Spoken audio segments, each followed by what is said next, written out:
Suivez-nous. Suivez-nous. Suivez-nous. Suivez-nous. Sur Congo Métro TV HD. Abonnez-vous. Abonnez-vous. Massivement. Massivement.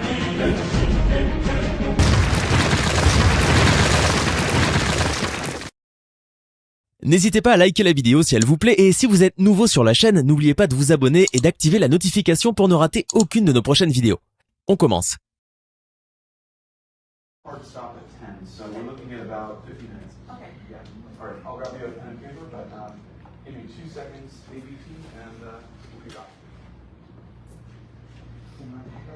Also, just real quick before we start, if anyone has their cell phones in the audience, can you make sure you're muted? All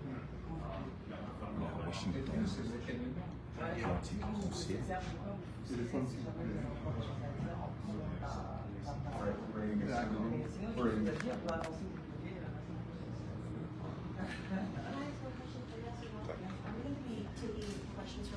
No. All right, we are ready to get started. I'll hand the floor over to the control room to get us started. Please stand by for music beginning the event. Rolling music. The event will begin in 3, 2, 1.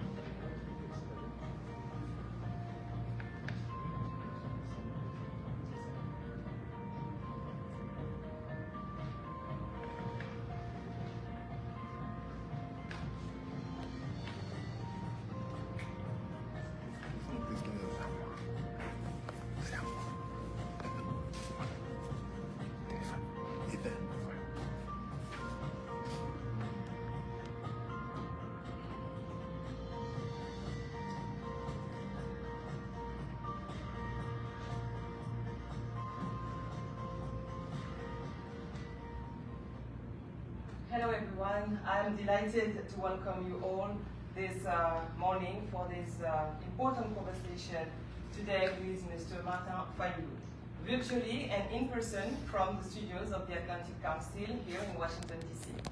Martin Fayulu, you are the president of the Engagement for Citizenship and Development Party.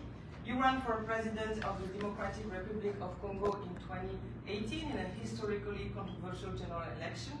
Prior to that, you spent your professional career at ExxonMobil, working for the oil company for 2 decades. You jumped into politics in 1991 when, during Mobutu's presidency, you participated in the Sovereign National Conference, advocating for a multi-party democracy. But your real political commitment started in 2006 when you became MP to the National Assembly. Mr. Fayulu, welcome at the Atlantic Council. You are the representative of a major, old, and fascinating country whose story has been limited to a colonial status by Belgium. But the DRC has a long story before and after that of heroes, creators, innovators. It is also a strategic country, strategically located at the center of the African continent and sharing borders with 9 countries.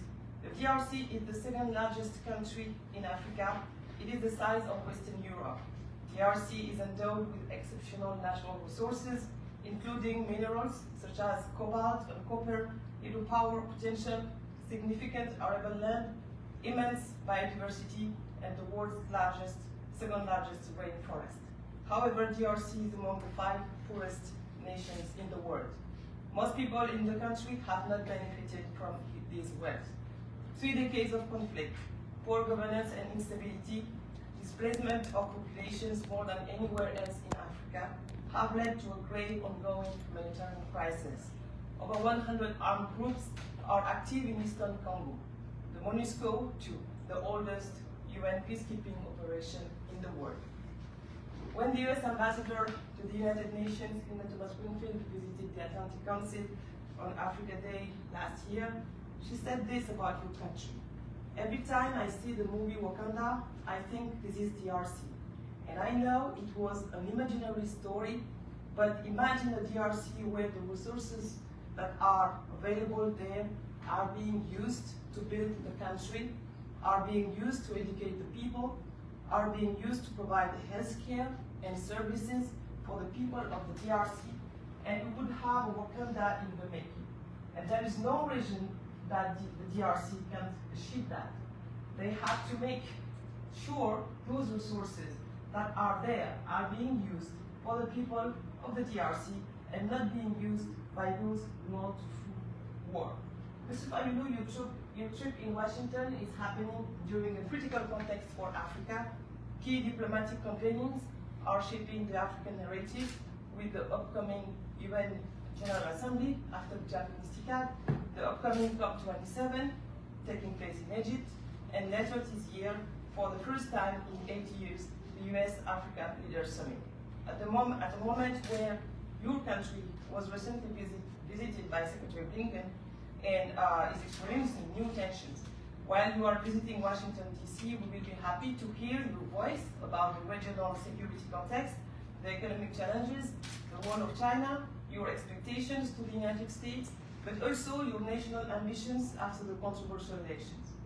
So, you will be interviewed by some of the major media networks in Washington. Robbie Grammer, diplomatic reporter with Foreign Policy, who is with us virtually. And in the room, Carol Martin-Fayulu, international broadcaster and host of Voice of America, and Julian Piquet, Washington and UN correspondent with Jeune Afrique Intelligent and the Africa Report. Thanks you guys for helping us to be a platform of various expression. We are looking forward to this stimulating conversation. Robbie, Foreign Policy, it's over to you. Thanks so much, and thanks, Mr. Fayulu, for this conversation today. Sorry I couldn't be there in person for the event. I just have a few questions to start off, and then I'll turn over to the other co-moderators, Carol and Julian, to take the conversation from there. Following up on last month's visit by Secretary of State Antony Blinken to DRC and Rwanda, did Secretary Blinken achieve any diplomatic breakthroughs in your mind? And do you see any sort of hope when it comes to ending the cycle of violence in the eastern DRC? Yeah, the question of the violence in the DRC is the question of what is going on in the region. What's the role of Rwanda, Burundi, Uganda in the violence in the DRC? If we don't resolve that question, will not resolve the violence situation in the DRC. We really think that this started since 1994, when some Rwandese people left Rwanda and entered to Congo. And since those guys, they call themselves the FDLR, they are in Congo, Rwanda continue to say that the FDLR and the Congolese army are fighting Rwanda. And we really think that what the Secretary of State Blinken didn't achieve is to really see how we can remove, the world can remove the FDLR guys who are in Congo today, to send them away from Congo. Thank you. And I'd also like to ask briefly about the upcoming elections, which are scheduled for next year. First, can you confirm that that you are running? And second, are you confident there will be open, free, and on-time elections this next year? Yes, I confirm that I will run. This is definitely because the people of Congo want me to run. And secondly, the election should take place. There is no matter of, doubt, because our constitution says that every 5 years you should have election. It's a mandatory. There is no excuse, and everybody knows that we should have that election. But now, the current government is ready to hold that election. This is the question. But I don't think that the current ruling party is ready to organize and free, fair election in Congo. They have really demonstrated that they want to rig the election. For example, Mr. Tshisekedi has appointed the member of Constitutional Court. All members he appointed are from his party or from his side. And he also appointed the member of the Electoral Commission all of them, including the president, the secretary of the organization, they are a member of his party. Everything he's doing is to rig the election. Then also what he's trying to do is to buy the MPs, buy corruption, buy MPs, buy even churches, priests, pastors, and everyone in the Congo. The Congo today is a country where you are full of corruption. The corruption because Mr. Tshisekedi, what he wants is to stay in power. Well, to follow up on Robbie's question, if I may then, if you're saying that the country is not ready for elections because of all this kind of bribery going on that you just pointed out and corruption, what do you propose to do? No, the country should be ready. The country should be ready because our constitution said that every 5 years should have elections. But what I'm saying, the guy who's running the country today, he's preparing to rig the election, to organize a fraud, another fraud, like they did in 2018. And what I'm proposing is just to all stakeholders have to sit down and discuss, first of all, the Electoral Commission. What should we have? The president is there, he come from churches. This is not our problem. What about the 6 other members? Because in total there are 7. What about the 6 other members? We should have all stakeholders to have his representative. I don't have any representative in that body. If I may, first off, change the makeup of the Electoral Commission. Change the 6 other members in the Electoral Commission, yes. Okay? And secondly, what about the electoral law? The National Assembly had just passed the electoral law last June, but that electoral law is in the favor of Mr. Tshisekedi. And we want really to revisit the electoral law. That will not take time. I think it's a matter of less than 1 week. If everybody agreed, we can go fast and have a comprehensive electoral law so we can have an impartial election. Mr. Fayulu, rightly or wrongly, the United States is seen as having played a pretty critical role in the 2018 election by supporting, endorsing the victory of Mr. Tshisekedi, even though the churches had said that you had won. Yeah. So as you visit here, I understand you're meeting with the State Department, but also with the U.S. Conference of Catholic Bishops, important groups like that. Well, what is your message to them, and what are you hoping the U.S., what kind of role should the U.S. be playing this time around in making sure that we do have free and fair elections in Congo? My message is simple. The U.S. is a democratic country, and the U.S., I think, want to deal with other democratic governments in the world, mainly Congo, because Congo is the biggest player in this world today. And my message is to tell the U.S. they did wrong by supporting someone who didn't win the election. And today they have to correct. They have to push for free, fair, and impartial election in Congo. That's simple.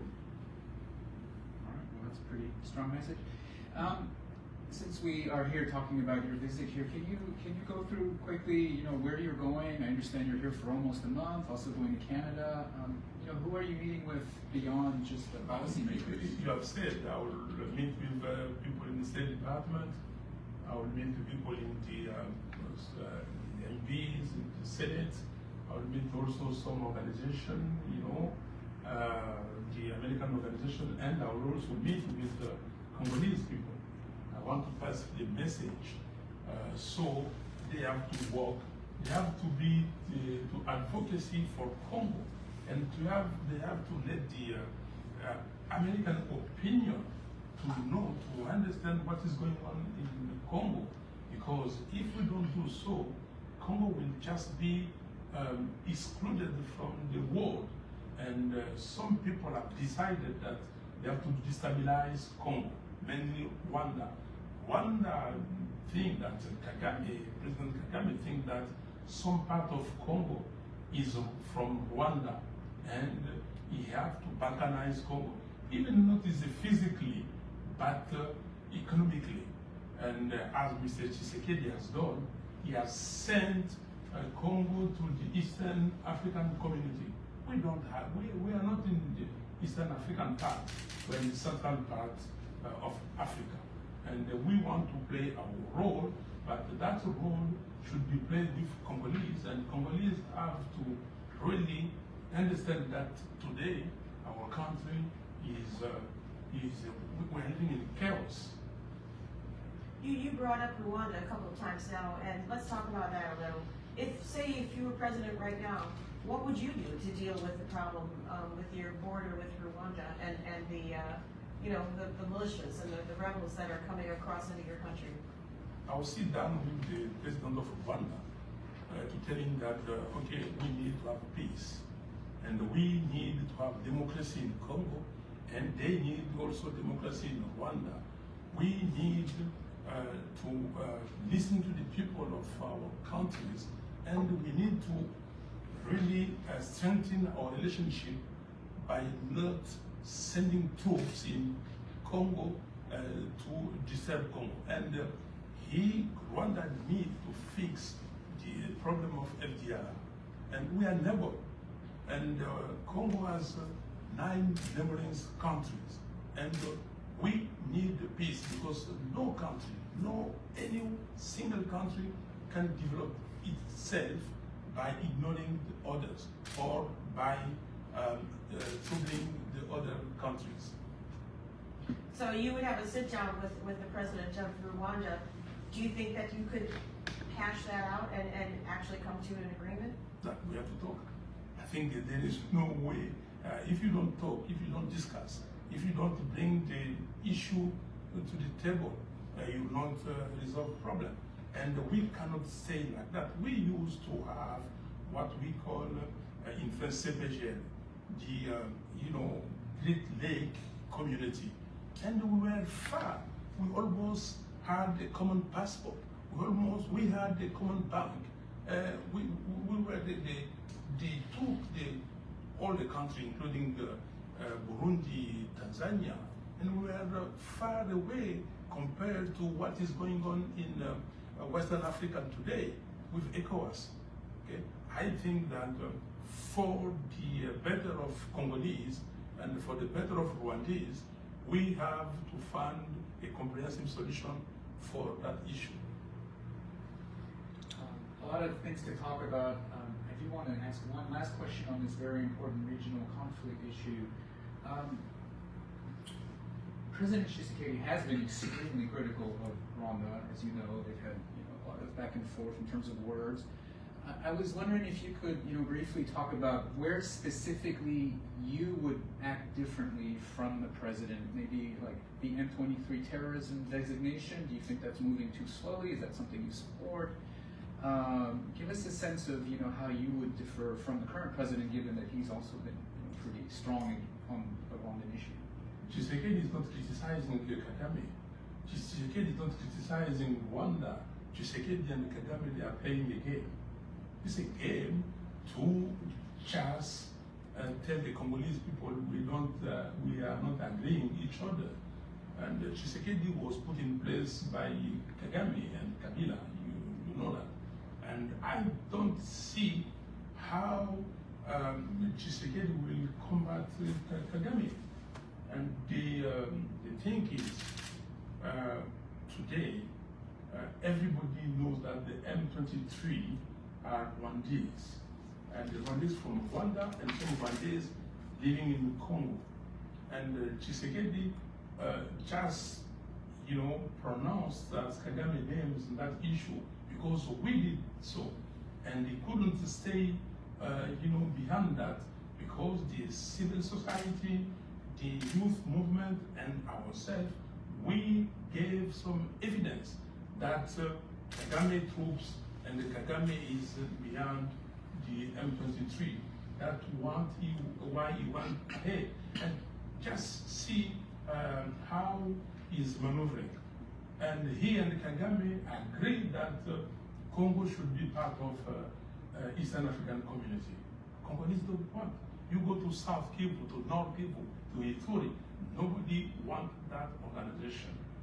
And why he sent Congo to that? Because when he and Kagame agreed that Rwanda should send his policemen in Goma, and the Congolese didn't want, and they just changed and saying that, okay, now let us push for M23 so we can find a solution after that.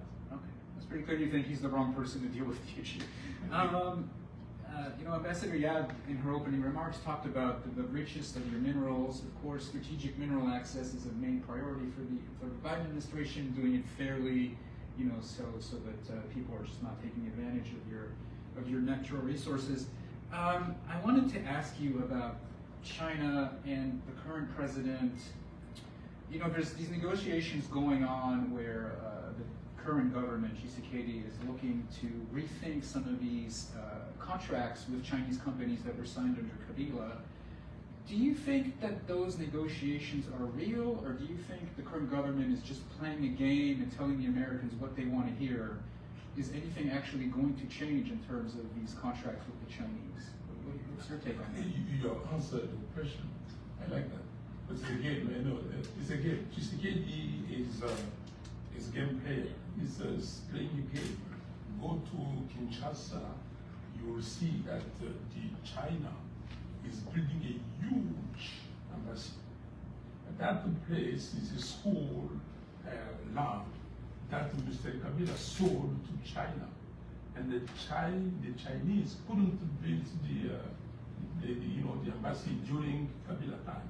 But now, because Tshisekedi is there, they are building. Tshisekedi is playing. You go to Katanga, you know, they own Katanga, and you have full of Chinese everywhere. You go to South Kivu, in the place like Mwenga, for example, and the Chinese have displaced the Congolese from their land and to exploit the minerals. And today, the presence of the Chinese is all over the place in Congo. I don't think it's just paying a lip service. Just to follow up on that, other countries have complaints about the same thing with their relationship with China. Although it's kind of like a catch-22 because they want China's investments, you know. So do you see this as a wider regional and even a continent problem with countries' relationships with China? Yeah, I think it's the whole African problem because also the Americans have given away the place. And you know, when I was young, all of the place in Congo, we used to have American cars.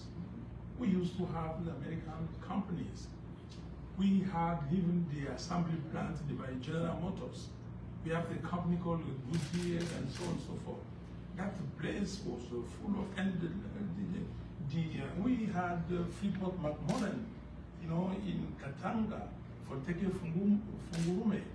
And they're not there now, those U.S. companies? Today we have almost 1 or 2 U.S. companies, including the Citibank. You know, I think it's the problem with the U.S. Why the USA has left the place? This is the question we are asking. With the soft power of the United States, with the technology, with the exchange of technology, I think we need USA. We need a country with democracy system, because if you send us to those who really they are not democratic, they are not using democracy as a system, it will be difficult. Nobody can develop itself if it disagree with its own people. So aside from upcoming elections, it sounds like that's another topic that you're bringing up with U.S. lawmakers as you move around and have your meetings in Washington. Exactly. What we want is to discuss with them, to say, okay, we noticed that and we comment that the U.S. has already pledged more than 10 million. Okay, they have announced 13 million to support the Electoral Commission. This is making a total of 23 million. That's good, and we really recognize that. We recognize that effort, and we also recognize the effort what the U.S. is doing with the aid agency. But the issue is not money, because it looks like Congo today has a lot of money. Why? If you take the money that Tshisekedi is using to bribe the MPs in Congo, since he has started, it will total almost $400 million US. That money you can use it to run election in Congo. And that's a serious allegation and proof of that. Yeah, but it's a serious allegation. Each MP today in Congo since January 2022 is earning $21,000 US cash. $21,000 US. You can go to their bank account and you'll see. Okay, but that's the cash. But the money that the bureau is using to bribe, to give to each individual is enormous. And the money that the President of the National Assembly is carrying out for himself to deal with politicians in the country is extremely huge. And Mr. Tshisekedi has given to each individual, to each MP, a four-wheel drive, okay, which costs $50,000 US. Just multiply that by 500. When you go to the senators, when you go to the what we call the local MPs, it's a lot of money. And which can be used to develop your country instead. Which can be used. You know, if you take 300 million US, how many kilometers of road you can build? And yet today we don't have road. We don't have electricity in the country. We don't have clean water. People are suffering. We have 27 million Congolese, they are starving. We have 5.5 million people displaced, internal displaced people in Congo. We have more than 5 million youth under 5 years. They don't have food. Do you think the United States and other Western powers are inadvertently, or other international donors, I should say, are inadvertently fueling this alleged corruption that you're talking about with all the money that we spend there, you know, the aid, etc.? And do you think, I mean, are you arguing for, while you're here, you know, on your visit, are you arguing for the government to pass sanctions or limit aid, pass restrictions on aid, you know?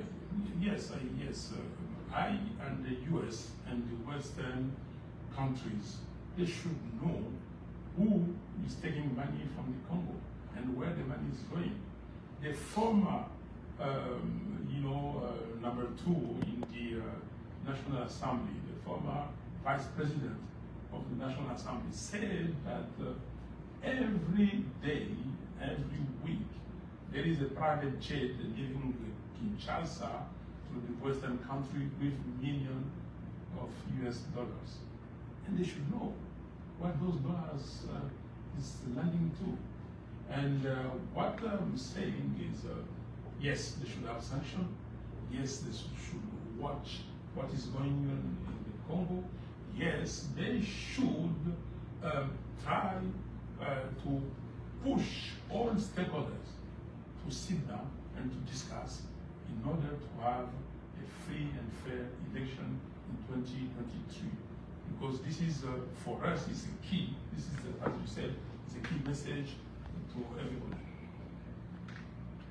Turning back to the elections, how do you feel now? What are your feelings now after what's happened in 2018? And we obviously know you're worried about corruption still in your government. Is there time to fix what needs to be fixed, do you believe, before the scheduled elections will take place? Yeah, it's time. You know, what we did to avoid another chaos or electoral fraud in 2019 in May, I issued a proposal, you know, a proposal to try to solve the issue. And after that, we made some proposal on how to make a reform for the Electoral Commission, a reform on the electoral law, and so on and so forth. And I still think, as I said earlier on, we should sit down together and fix that problem, because in 2023 we should have election, and there will not be any second for Tshisekedi sitting in power. On January 23, 2024, he should leave the power. He should, and the Congolese are ready for that. And I'm touring the country. And the message I'm getting from Congolese, they are really, let me say it, fed up from the guy who came to power only to enrich himself and his family. As you know, there was a big election in Kenya, which is, it's kind of the epicenter in Africa. All eyes were on Kenya watching the outcome of that very contested election. And you know, we have William Ruto now newly sworn in as the president. Raila Odinga's people didn't think it was, some of them didn't think it was fair, and alleged, you know, fraud going on. But there was a strong electoral commission and strong governmental structures in place, and including the Supreme Court, which ruled that overall things were fair. What lessons can be taken from Kenya to be applied to your country, other countries in the region? You know, Kenya is a good example. The previous election, the president of Supreme Court, David Maraga, did the same. He went through, and then he decided to reorganize the election. Okay, that's it. And this time around, we really appreciated what it was done in Kenya. The Supreme Court went through the old papers and you know, gave the real result. And what we are asking the Congo institutions to do the same, to do what the people want. Everybody go to the poll, and he wants his voice to be counted. Everybody wants to have what he said, and when the majority express themselves, we should follow the majority. And I think today, Kenya is the example to follow, including Senegal. Senegal, they went to the election, and you see that 82 against 80. This is what we want. We want really the people to express themselves, and that their voice should be recognized. You talked about your country's incredible natural resources. Of course, that also includes the environment. You know, coming up on COP27, I wanted to talk to you a little bit about that. The Congo River Basin, you know, one of the world's great carbon sinks.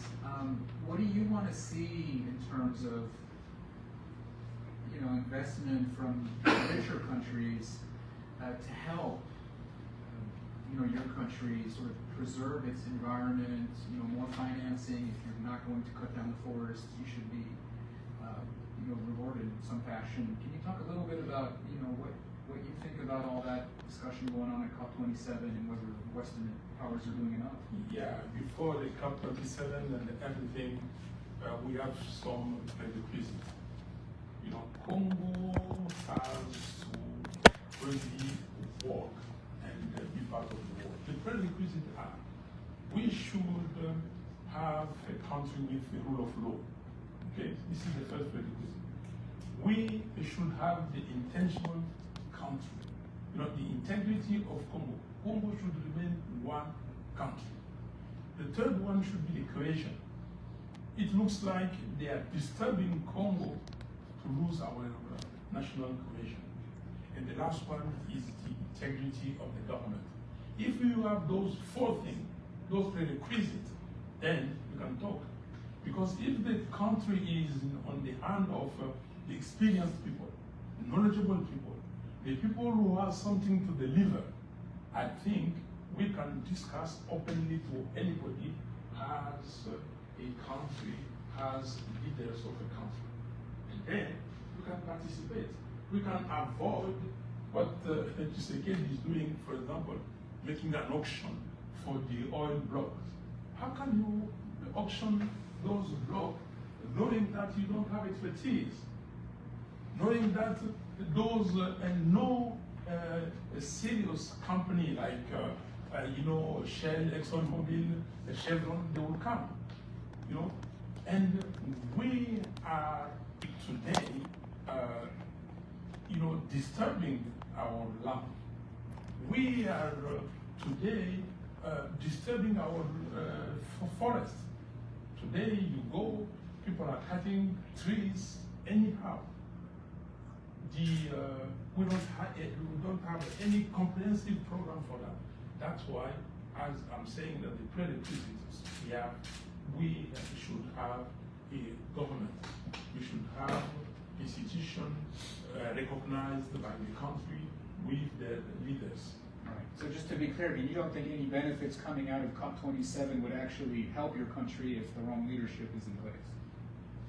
Yeah, because if the wrong leadership is in place, you cannot even voice yourself, because what you are saying is not tallying with what is on the field. We really have to tell the world that we are there and we need to talk. We need Congo to be helped, and we need, even if you pollute, you should pay, like the president of Senegal, Macky Sall, said. And I totally agree with him. But Felix Tshisekedi doesn't have a voice. Felix Tshisekedi, I don't know if he comprehends some of those things himself.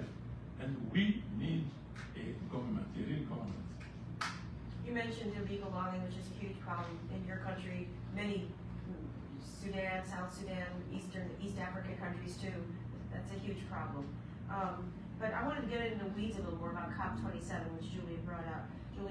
And there's been recently a push from environmental groups. 100 environmental groups recently sent a letter to the COP27 folks, more or less demanding that they have a loss and damage finance issue, option it's included in the agenda, the official agenda, which hasn't happened so far. How important do you think that is? It basically would say these richer countries who are the biggest polluters have to do something more than just lip service and help these poorer countries with economic development and to counter all the horrible things happening with climate change already, the severe droughts, the flooding. Do you think that the loss and damage finance issue will be included, and do you think, how important do you think it is? They should. I think they have to find a way to increase substantially the fund. Okay, the African countries are asking, and you have in Africa some leaders who are really working hard for the country, but we should also have in all African countries the leaders who will use the money that will come from that fund, in a proper manner. And of course, that's, I just spoke with a representative of the Atlantic Council about this issue last evening, and she rightfully pointed out that, the U.S. is already stepping up and giving aid in different terms. It's just not in this loss and damage finance proposal, but they're already giving, hundreds of millions of dollars to African countries who are trying to counteract climate change. But it just seems like that issue, climate change, is going to be the #1 issue for not only Africa but the whole world in the next couple of years. Yeah, that is the #1 issue, but that issue should be managed by people who have something to MaFa. I totally agree. And if you deal with responsible people, if you deal with the people who understand the people, if you deal with the people who are running some program in their country to avoid the climate issue, I think you're right. But if you are dealing with people who are stealing the money, even if you put the money in the basket, they will steal that in the money. And if you put the money in the basket, they will not do anything. You know, that's what I'm saying. You have prerequisite for some country, but you have other countries that have already gone far and they have already put system in place, and I think they should. Do you see a way where they could, the donor countries could overstep and kind of move around the government, the Tshisekedi government, and directly help the people? No. They cannot move around, and we should have government as any countries in the world. That's why you should let people of the country to decide on who has to run the country, not to come and say that, okay, we recognize that this guy won, and yes, we acknowledge or we take note. No, please help people to organize, to run a fair, free, and impartial election. But nobody can come into the country and decide for somebody. No. This is a neo-colonialism. We don't want that. We really want people to be responsible and people to be accountable to their own people. Yeah. You're visiting Washington as the Africa strategy of the United States and the Biden administration is kind of in the spotlight. So, the White House just released a strategy document. The U.S.-Africa Leaders Summit is coming up in December. We'd just love to get your thoughts on, how you see the Biden administration approaching Africa, if you've been hearing good things, if you have some criticism, and also, with this Leaders Summit, what are you hoping comes out of it? What I would recommend to the Biden administration to listen to everybody. Mr. Blinken came to Kinshasa, he didn't meet with me, for example. And how can you really assess what is going on in the country if you don't meet with the key persons? And you go and discuss. You cannot continue to do the same thing and hope that you will get a different result. They really have to listen to the people of the country. And sometimes you go and you select the youth and you discuss with those youth. This is not the solution. The solution is to listen to everybody. The solution is to see what is going on in the country. The US has the embassy over there. Okay, I've told the former Undersecretary of State why you sent to Congo a kind of marketing manager for Mr. Tshisekedi. Mr. Ahmed was a kind of a marketing manager, marketing for Mr. Tshisekedi. This is not his role. His role was to see what it is the interest for the US, what is going on, and today, what he has done so far during his mandate. He has improved something for the US because the situation is worsening. After that, sorry. Speaking of that, how are you engaging with the young people in your country, which is the majority population in your country and many African countries, making sure that they don't lose hope? If you keep pointing out the widespread corruption, the bribery that's going on with Tshisekedi and the MPs, if this is going on and it keeps going on, and it supposedly was going on in the previous administration, how do you keep them politically engaged? Yeah. Last July, my party had his congress, his convention in the eastern part of Congo called Kisangani. We spent 4 days and we issued a manifesto that manifesto had 18 challenges from Congo. The 4 prerequisites I've told you, and there is a challenge for the youth, and I'm discussing with the youth many times. I'm having some discussions with them, and to let them know what is going on. I'm having conferences everywhere. What are you telling them? I'm telling them that they are the one who should change the Congo. They are the one who should engage themselves on the change of Congo. They cannot continue to let people coming to them, giving them money they have stolen, and they have to voice themselves because the future of the country and even the today of the country depend on them.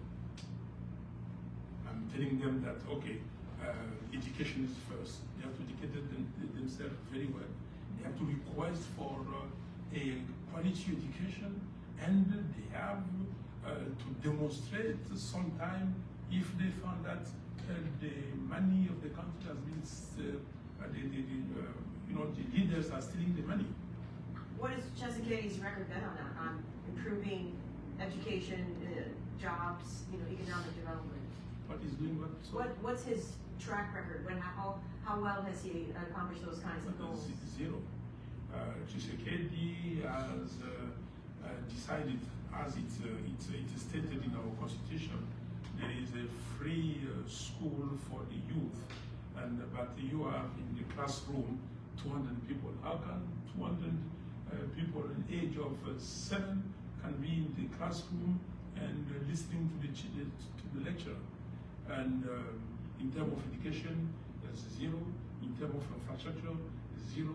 In terms of clean water, 0. In terms of Tshisekedi, what he has achieved, he just, filling his pocket, his family, and his friend. It's known everywhere.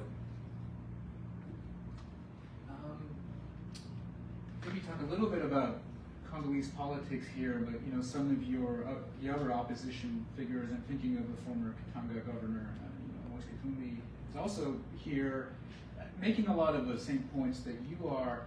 I'm wondering if are the opposition groups sort of working together in terms of getting this message out to the U.S. government, and also if you could address the efforts to bar Mr. Katumbi from running because his father was not born in the Congo. Do you have strong opinions about whether that's right or wrong? No, this is not an issue.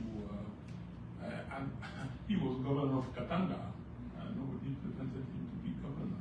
I think Mr. Tshisekedi, what he's doing is really nonsense. He was a very close friend of Katumbi. And at that time, Katumbi was not Congolese.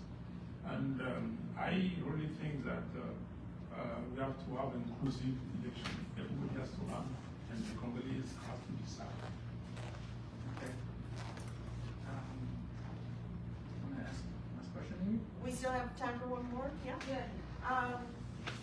If you could, just kind of, give us a sense of if you are asking, and maybe not even asking, but kind of demanding from U.S. lawmakers and your hopes with other international leaders, this is what has to be done. First of all, with the upcoming election, you have to do more than just, spend money on international monitors, for instance. What are your specific asks or maybe demands that you want to see happen?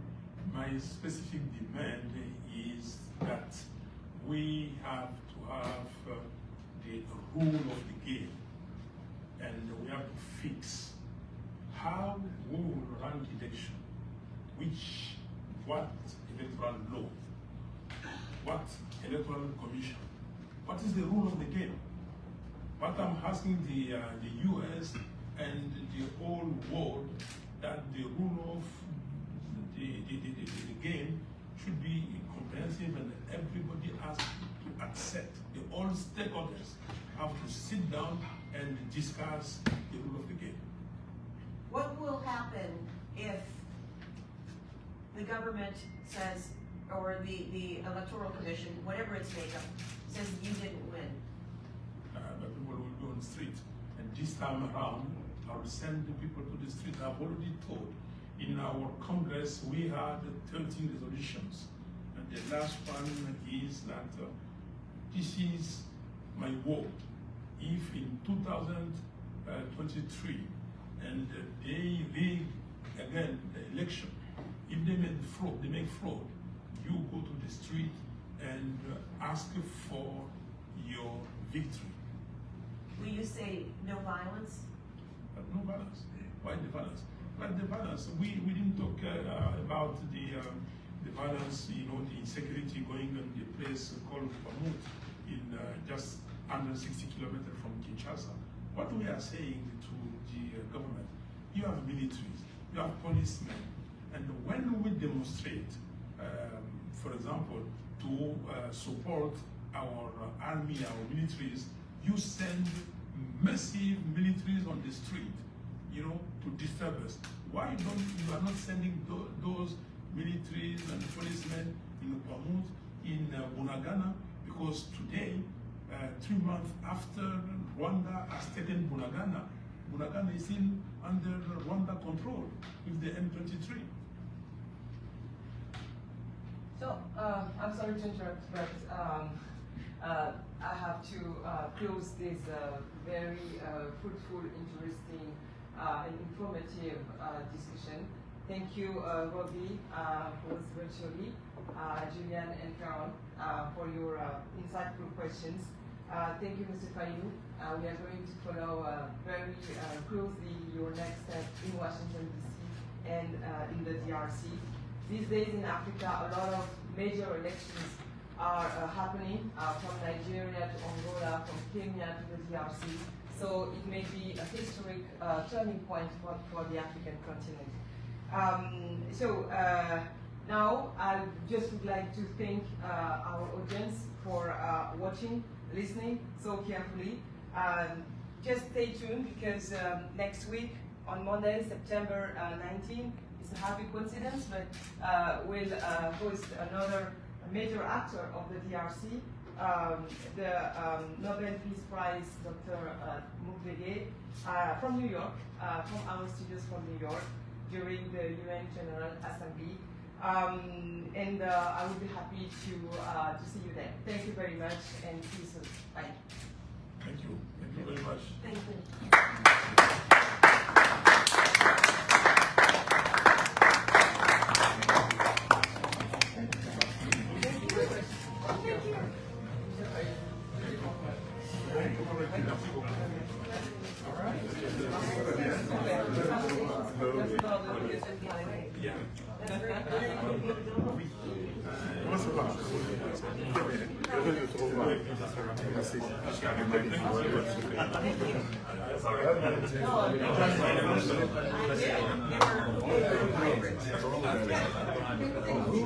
Ça s'est bien passé, ça va? Ouais.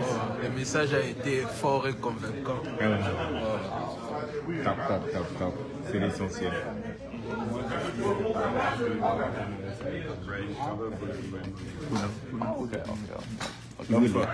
Ça va? Très bien.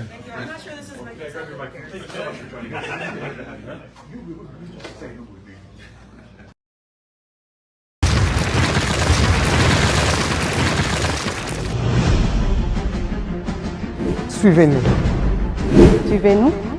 Suivez-nous. Suivez-nous. Sur Congo Métro TV HD. abonnez-vous. Abonnez-vous. Massivement.